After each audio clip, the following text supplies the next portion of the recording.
Good morning, everybody. Thursday morning, and I've decided to do this via the podcast equipment that I have in my office so that I can, spend a bit more time and sort of get my train of thought in order, get all the coaches one behind the other, so that I can best present a lot of feelings that are going through my head, a lot of thoughts, feelings going through my emotions, and a lot of thoughts going through my head. And I see a lot of you have been following me on TikTok, and I really appreciate that. And as I said, I was recently going to join the United Independent Movement of Neil de Beer, which I've subsequently done. And I'll be dead honest with you.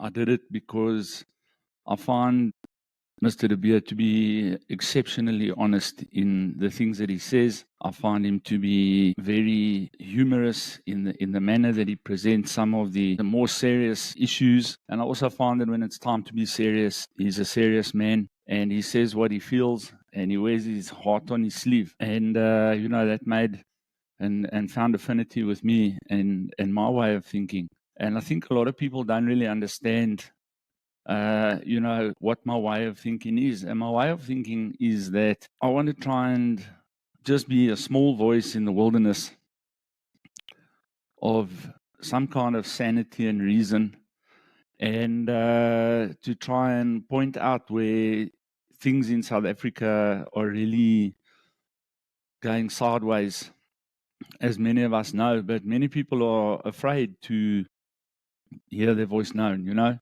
I follow a lot of South African podcasters, and I have to say that I find that the contentions that a lot of people are contending about on these podcasts, are still rooted in things that are going to be exceptionally difficult to solve, problems that are going to be very difficult to solve if we don't take into account the steps that our country has already taken in the past to get to this place of democracy and to get to this place of being able to exercise our rights. We need to start also acknowledging, the positive things that have been done in the past. I can tell you straight out that I respect the ANC for one simple reason. You're going to say, well, that's a massive turnaround. No, it's not a turnaround. I respect the ANC of Nelson Mandela, and I respect the ANC of Oliver Tambo, and I respect the ANC that, did what they felt they needed to do in order to effect the change that they ultimately succeeded in effecting, which is to bring the country from a place of limited participation to a country of full participation. And we have to recognize the steps that were taken there. Because the reality of it is that in the early 90s, if the ANC had given a proper call for genocide in South Africa, that is exactly what would have taken place. And us as white people have to recognize this fact. We have to recognize the fact that, when the option was there to commit the act that people are claiming is taking place now, it could have happened. I was in the South African police at that point. I was a conscript and I was in the police and I was on the ground. I was there when the bomb went off at Wits Command in Joubert Park. I was there the night that Nelson Mandela was released. I was on the ground as a police officer. And I was also, in certain specialized units, like I went to the border for 9 months. I was with counterintelligence, counterinsurgents for a while. And, which for us was just a holiday at the border, because nothing ever really happened there. It was a time to braai and drink and, wear your camouflage uniform and drive around in a Casper. There wasn't really anything of note that I can remember being involved in, other than normal policing, roadblocks and so on and so forth. The truth of the matter is that knowing what our capability was in the police at that time and understanding the demographic of South Africa and the number of people that were pro the liberation organizations, if they'd have made that call, I'm telling you, there would have been no surviving that. I'm telling you right now. And as much as people try and say the opposite, we had the strongest army and we had the strongest police and yes, but You got to understand that, it doesn't matter how strong you are and how well trained you are, numbers are the key. The reality is even in those days, the police or the army couldn't be everywhere at the same time. So, quite literally, if there was going to be a genocide, then that would have been the time to do it, when you had the entire world behind you and the entire world would have understood. They would have understood. They would have just said, well, you handed it out, now you must take it. And that would have been that. That would have been the end of it. But this man, this is one of the main reasons, I read the book, A Long Walk to Freedom, and I was there at the time that the man was incarcerated. And I tell you what struck me, and it's something that I try to practice in my own life, is the forgiveness that man managed to extend to the people who had incarcerated him for, a quarter of his life, maybe even more than a quarter of his life, depending on how old you get, And I think that's what we need to start finding in this country right now. We need to start understanding the other guy. I understand why black people are angry and upset and shouting that they want land and doing and saying the things that they're doing. I understand it. These people have been disenfranchised and economically excluded for centuries.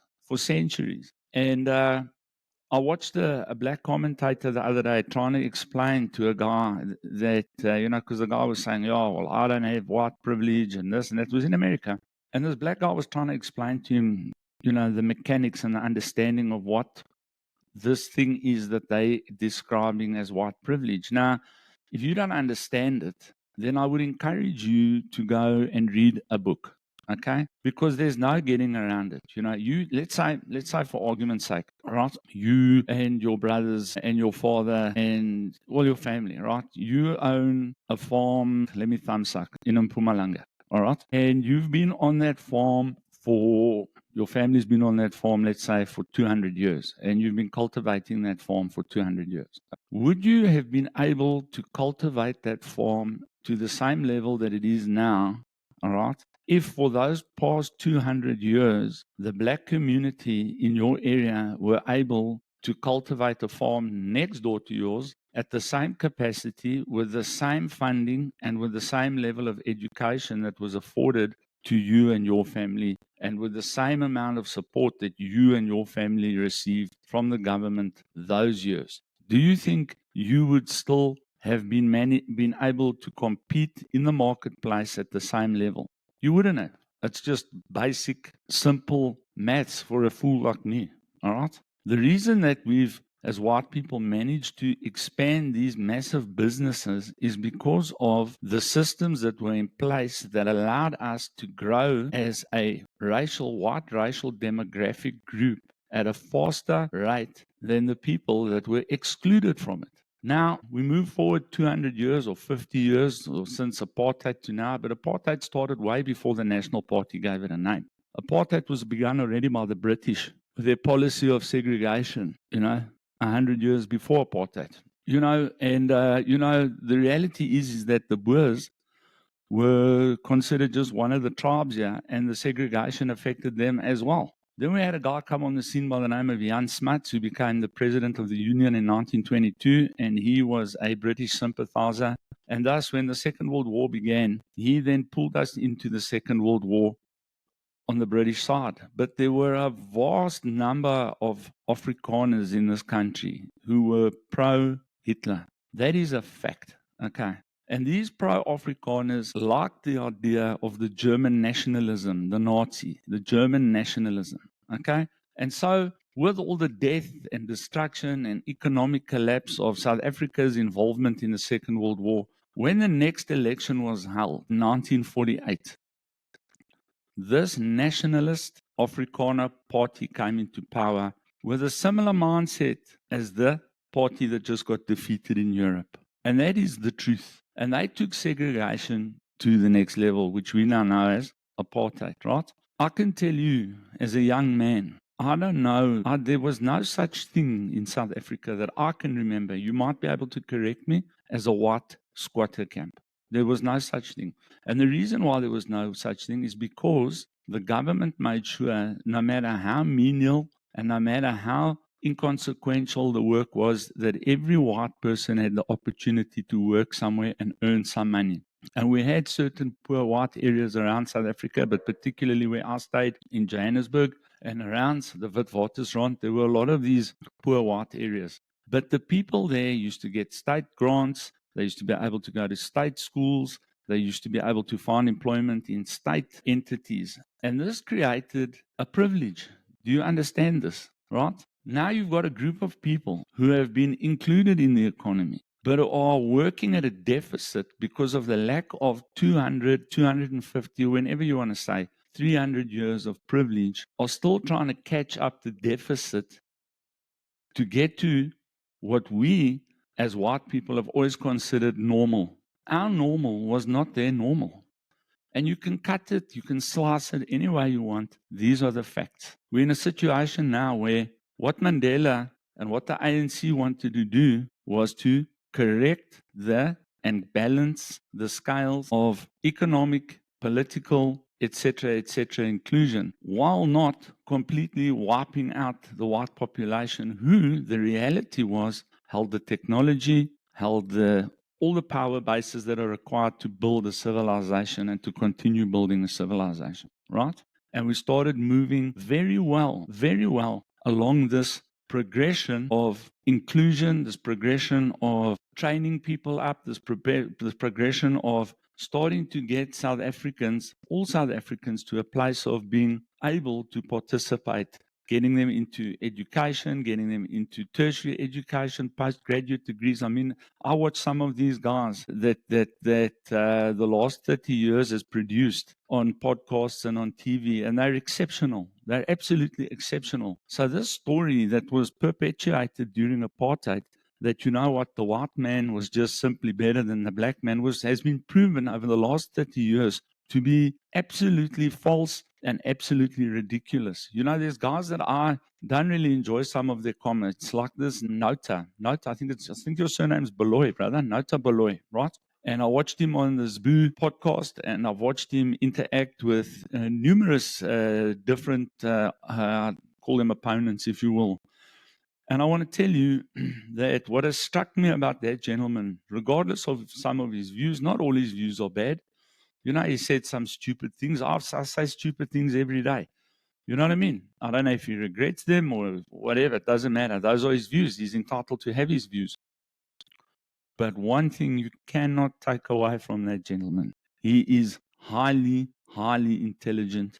He is highly, highly articulate. He is highly, highly logical. And he is very, very good at debate. And he's very, very good at public speaking. So, you know, just looking at him, you know, you can understand that this story of just because you're white or just because you're black, you cleverer or you more superior than someone else is an absolute farce. An absolute farce. So why are we still in a situation where we're looking at each other through this lens of a racial divide? And I'll tell you why. Because for the last, out of the 33 years of, what are we, 1991, Mandela came out 94. So it's 30 years, it's 31 years of democracy, all right?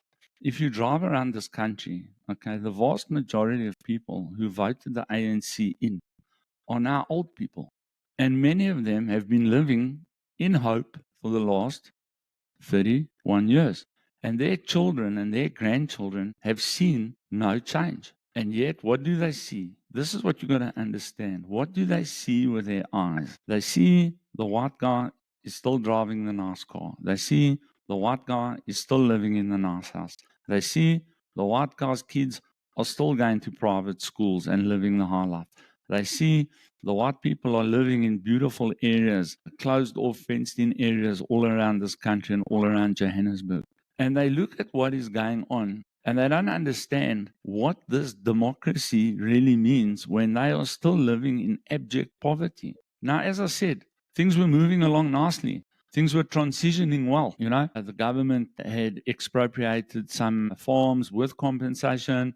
They bought people's farms, but they've never handed these farms over to anyone. And if they have handed over, they've handed over very few. The people that were supposed to go into these massive corporates under the BEE went in there and have done nothing further for the guy on the street. They've gone in there, they've enriched themselves, they've enriched their friends. The guys that went into the SOEs Mandela after Thabo Mbeki, these guys went in there and they just looted these places right into the ground and into destruction. And the guy on the street has never received what he was promised in 1994. He's never received it, but I know that. Like I've said a million times, I work in addiction and I've got a lot of black guys here with me. And I talk to these guys all the time. And let me tell you, it's very difficult to not have compassion on these people when you hear what they're going through in real day-to-day life. And this is what I'm saying, is that we have to, as South Africans, and I'm going to talk to the white South Africans. I come up from the street, and it's been a struggle. And let me tell you, the most difficult people, the people that were the hardest and the least generous have been the whites in this game, criticizing, fighting with us, doing our best to close. We've had our issues with the government and all of that during COVID, and we've had our arguments with the Department of Social Development. But I've got to say this, with those arguments, the amount of learning that I've received from that department in terms of structures and systems and policies and the types of things that are required to run a recovery center have been invaluable to me, invaluable, and have actually helped establish credibility for this institution and have helped build a platform upon which we run this institution successfully for all South Africans. And this is what I'm talking about, is that we have to start putting aside all our preconceived notions and indoctrinations as we approach restoring and fixing this country to what I know. I know what it can be. I know it. And we have to start making concessions in order to include the vast majority of South Africans who are still suffering in exactly the same manner, if not worse than what they were suffering under apartheid.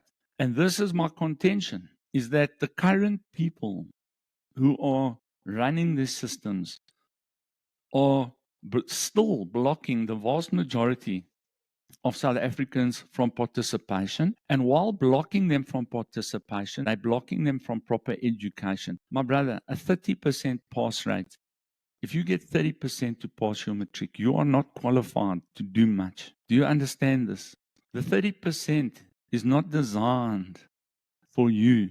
The 30% is designed to keep you as uneducated as possible and to exclude you from the possibilities of participation in order that you can be utilized to continue through doctrines of hatred, doctrines of false ideology, to keeping these people in their positions by blaming other sectors. The key to getting out of the problem is to become enlightened and educated to a point where you can start to understand what the realities are of what is going on with the people that are ruling you. And I have to say that there are a large number of South Africans that have woken up to this reality. So the more stupid you can keep people, the less opportunity they have for employment, the more reliant they are upon the state. But now the reality is that the state is blaming the previous white racial group for the situation. And the previous white racial group is feeling increasingly uncomfortable and unsafe in South Africa. And so the vast majority of them are starting to leave the country. Now, whether you like it or whether you don't like it, the fact is that these people did have privilege. And through this privilege, they managed to obtain the education, they managed to obtain a foothold, they managed to secure massive portions of finance and influence in all areas of the running of this country. And if they just walk out, the largest part of your tax base is gone, right? And therefore, what will happen is that you that is reliant on this government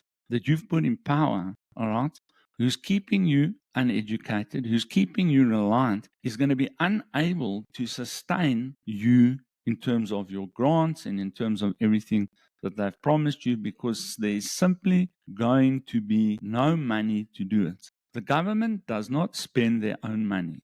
They spend the money that they get from all the taxes and levies and things that we as South Africans pay. And if the people who pay those levies and pay those taxes leave this country, who is going to pay the government?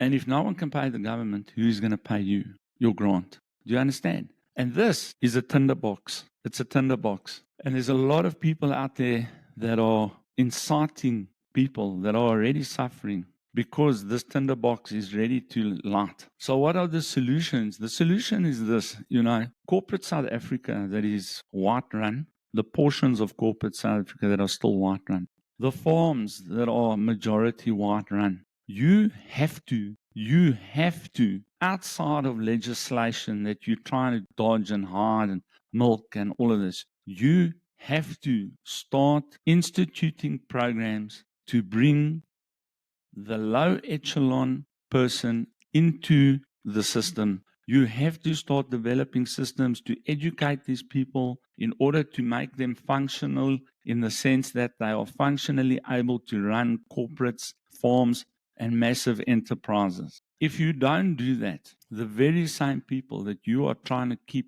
down, whether you be government, whether you be corporate, whether you be farming, whether agriculture, wherever you are, mining, wherever you're in, this continual insistence on not including people in this economy is going to turn this country into a wasteland, because these people are going to rise up and everything that you think you're protecting, they will burn it down to the ground. And you've got to understand this. And I understand 100% why they would do that. You need to start developing methodologies whereby you can include these people so that they can participate and feed themselves and feed their families. And not only just feed themselves and feed their families. No one wants to just feed themselves and feed their families. You go on holiday every year. You've got timeshare all over the country. Some of you've got houses in multiple countries. You say, well, we worked for it. Yes, you absolutely 100% did work for it. But you worked for it off a platform whereby you already had an advantage over the vast majority of people in this country. And that's the truth. And all these people are saying, hey, brother, just give us a hand up there so that we can share in the spoils. Look at the amounts of money that people are in possession of in this country. Some people billions of rands.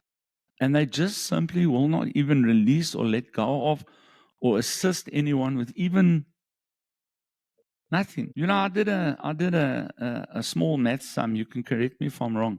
But we got 50 billion rand, 500 million. So what's this? 500 million times 10 billion times 2, 20 billion. 20 billion. 500 times 10 is 50 times 100.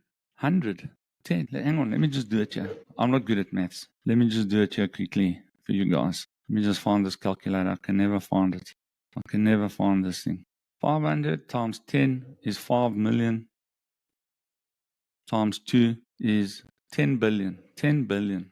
$10 billion. 500 million rand. $10 billion, I think it was. And I did a sum and I said, what if you take $10 billion and you divide it between 60 million people, all right? And you get a figure, I think it was close to like 800 and something thousand rand per person. And that money just went missing. Wouldn't it have made more sense to take that $10 billion, right? Put it into an account, let it start earning interest. While it's earning interest, you say to South Africa, right, South Africa, this is how it's going to be, right? If you have an ID book, if you are a citizen of this country and you can prove that you're a citizen through an ID document, yes, there'll be lots of con artists and thieves. I get it. And you can go and open a bank account. You can take your bank account with your ID document to your local Home Affairs or SASSA office or wherever they stipulate new COVID office. Put that in. They will check on the systems. If that is correct, right there on the spot, we put 800,000 Rand into your account. Imagine giving 60 million people in South Africa each 800,000 Rand. What that could have potentially done for South Africa. Some people would have wasted it and partied it out and so on. We understand that. But a lot of people would have got together and built new businesses and created new employment. Do you know what kind of a kickstart that could have given to every man, woman, and child in this country? But now instead, we split it between 10 of us and we make more billions for ourselves. And the rest of the South Africans in this country just carry on regardless. And it's wrong. It's absolutely wrong. The fact and the point of the matter is not that there's no money in South Africa. The point of the matter is that the money is not getting where it needs to go. I read this morning on IRL that there's new plans for 1.8 trillion investment there and 6.5 billion investment there and this. Listen, guys, and I'm saying this to you, to the politicians. We've heard these stories before. We keep hearing about all this massive money that's being invested in all these massive places, but we never ever see the results. We never see the results. We just hear about it. The money goes somewhere. We don't know where. The fairy godmother takes it. The cities decay further. The crime gets worse. The murder, all of that stuff. All right. And then when it gets to a crisis point, then you all pop up and say, no, but now we're going to invest another 5 billion there and 3 trillion there and 8 trillion there. And then everyone's like, yay. And then we wait and then nothing happens. The cities get worse. The crime gets worse. The corruption. Come on, guys. Come on, guys. You know, you're going to get a shock. The government of this country is going to get a shock. The political parties of this country are going to get a shock.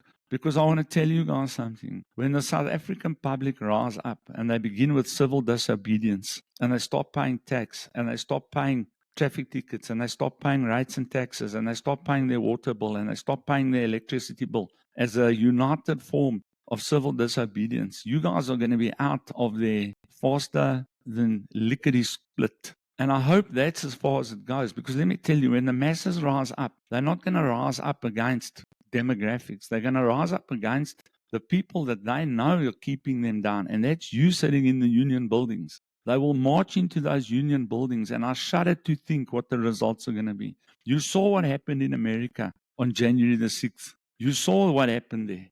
And I'm telling you, it's going to happen here, because the anger is not going to be between this demographic versus that demographic versus. The anger is going to be directed directly at those in power. So my advice to you, and I'm leaving it here, is that those that have money and are running the system, the capitalist corporate system, you better start figuring out how you're going to include those at the bottom of the ladder. Not those that have got the connections that have managed to weasel their way into the boards of your company through BEE. That's not who we're interested in. We want to know, when are you going to start including the guy that's come out of school or has just come out of university and is looking for a foot up into the working world? When are you going to start helping those guys? We keep talking about unemployment, but you're doing nothing to help those guys while you guys are sitting on 20, 30, 40, 50 million rand a year salaries. This is the problem. The greed, the corruption. That's the first thing. Farmers, you need to start giving portions of your lands to people where you can teach them how to do what you do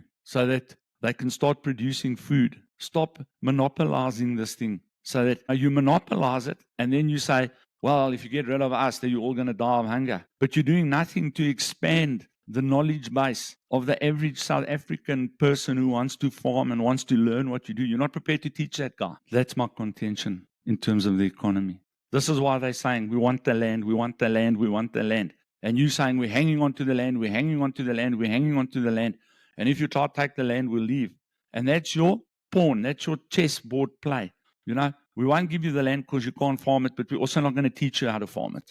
What thinking is this? Meanwhile, people are dying of hunger. You know, it's insane. And then the politicians, the politics, you guys better start making some drastic changes, not in the law and all of that stuff, in your thinking. You need to start making drastic changes in your thinking. And you need to start understanding, because you live in a massive flippin' palatial palace somewhere, all right, with hot and cold running servants and all this type of cuck and bodyguards and all of that. You're not going to have enough bodyguards to protect you from the masses when these people rise up against you. Listen to me, it's coming. It's coming, you know. So that's my advice. All right. We need to start making some serious changes across the board. You know, I'm tired of seeing people like this in my center, you know, on drugs and suffering because there's nothing else for them to do. Literally. It's boredom, you know. There's no work for them to go to, okay? There's nothing for them to do. So they get involved in this crime. They get involved in the drugs, you know. And that's the next thing I'll talk about. Drugs is killing this country. Do you understand? Drugs is fueling crime. Drugs is fueling murder. Drugs is fueling rape. Drugs is fueling human trafficking. Drugs is fueling corporate greed. Many of these corporate high-flyers are involved in drug trafficking. We know it for a fact. You've got to go and catch them and prove it and put them in jail. But you don't do it because you're catching up on the backside. And in the meantime, this country is falling apart at the seams, and I'm angry about it, you know, because we can fix this thing. But you don't want to, you know. You want to sit and squabble and hold motions of no confidence and do all this rubbish that you do in Parliament and waste time all day, every day. spending hundreds of millions in rands on your own salaries while you argue over absolute bullshit. It has to change. It has to change. And we want people in power that will change it. All right. And I'm saying to you, if these people are not willing to share what they have, then I agree with the majority of black South Africans, then they must just take it. And if it destroys the country, it destroys the country, and then we build it up again from scratch. But if you're not prepared to share it, what good is it for us, the average South Africans, if you're sitting on the hundreds of trillions of dollars worth of investments and corporates and farms and all of this, and we have absolutely no share in it because you're hogging it between a small amount of megalomaniac, greedy. I mean, brother, you're a billionaire. How much more money do you want? You know, I asked this question about Elon Musk. The man is worth $300 billion. What are you going to do with $300 billion? What more can you buy? What more can you own? You know what I mean? It's ludicrous. It's ludicrous. While down the road in America, you're $300 billion up. And down the road in Kensington, Philadelphia, people are dying. In LA, people are dying. In San Francisco, people are dying. In Seattle, people are dying. But hey, you got $300 billion, but it's wrong and it needs to change. Like, God bless all. Cheers.